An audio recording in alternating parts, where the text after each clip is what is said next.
క్రీస్తునందు ప్రియమైన సహోదరి సహోదరులకు యేసుక్రీస్తు నామములో శుభములు. దేవుని యొక్క కృప మీకు కలుగును గాక. ఈరోజు దేవుడు మనకిచ్చిన మాట నహూము గ్రంథము 2వ అధ్యాయము 9వ వచనం.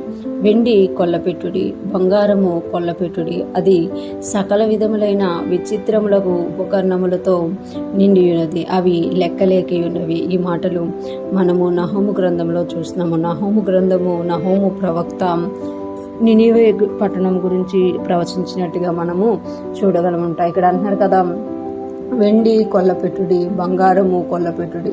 అంటే ఆ దేశంలో ఉన్న వెండి, ఆ దేశంలో ఉన్న బంగారం ఏం చేయాలంట, కొల్లగొట్టండి అని ఇక్కడ చెప్తున్నారు. అది సకల విధములైన విచిత్రములకు ఉపకరణములతో నిండి ఉన్నది, అవి లెక్కలేక ఉన్నవి.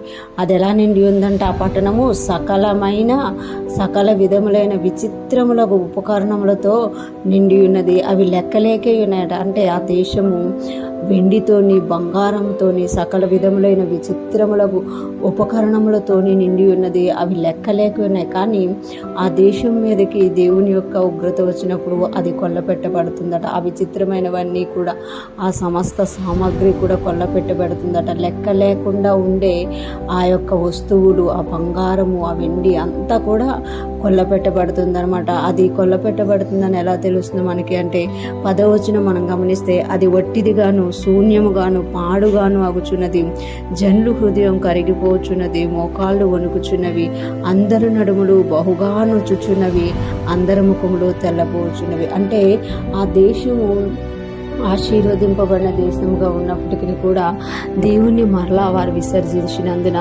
వారి జీవితాలు ఏమైపోతున్నాయనంటే కొల్లపెట్టబడుతున్నాయంట.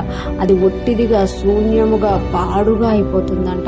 జనులు హృదయం కరిగిపోతుంది. అంటే ఎన్ని ఉన్నా కూడా దేవుడు లేకపోవడం వల్ల ఒక టైం వచ్చినప్పుడు ఆ టైంలో దేవుడు లేనందున జనులందరూ కూడా ఒట్టిగా మారిపోతారు అని ఇక్కడ నహూము ప్రవక్త ద్వారా నినివే దేశం గురించి, నినివే ప్రజల గురించి దేవుడు తెలియజేస్తున్నారన్నమాట. మనకు నినివే ప్రజలు ఎలా ఉన్నారు అనేది మనం గమనించాలి అని అంటే 8వ వచనం అనమాట. నహూము గ్రంథం 2వ అధ్యాయం 8వ వచనం చూస్తే, కట్టబడినప్పటి నుండి నినివే పట్టణము నీటి కొలను వలె నుండినట.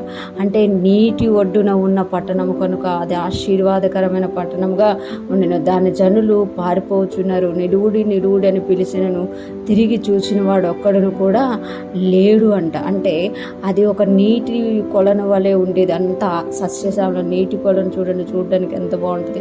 అందరి దాహాన్ని తీరుస్తుంది, ఆశీర్వాదకరం.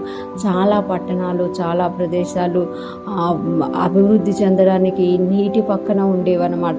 అలాగా ఉండే పట్టణం ఎలాగ మారిపోతుందంట, ఒట్టిదిగా మారిపోతుందట, శూన్యంగా మారిపోతుందంట. దాని వెండి, దాని బంగారం కొల్లపెట్టబడుతుంది. అది సకల విధములైన విచిత్రములకు ఉపకరణములతో నిండి ఉన్న, అవి లెక్కలేక విన్నామంట. ఈరోజు ఫ్రెష్ మన్నా వింటున్న ప్రతి ఒక్కరూ జ్ఞాపకం చేసుకోవాలి. దేవుడు తెలియజేస్తున్నారు కదా, దేవుడు లేకుండా ఎంత ఆశీర్వాదం ఉన్నా అదంతా కూడా ఒక దినం వచ్చేసరికి శూన్యంగా కనబడుతుందట. అదే దేవుణ్ణి కలిగి ఉండి మనం ఏది కలిగి ఉంటామో అది కొంచెమైనను ఎక్కువైనను కూడా అది ఆశీర్వాదకరంగా ఉంటుంది అని ఈరోజు దేవుడు మనకి తెలియజేస్తున్నారు. ఈరోజు ఫ్రెష్ మన్నా వింటున్న ప్రతి ఒక్కరూ కూడా దేవుణ్ణి కలిగిన వారంగా, దేవునితో ఉంటూ ఐశ్వర్యమును కలిగి ఉందుముగాక, దేవునిలో ఆనందిస్తూ అబ్రహాము ఆశీర్వాదంలో మనము ఎదుగుదుముగాక. ఆమేన్.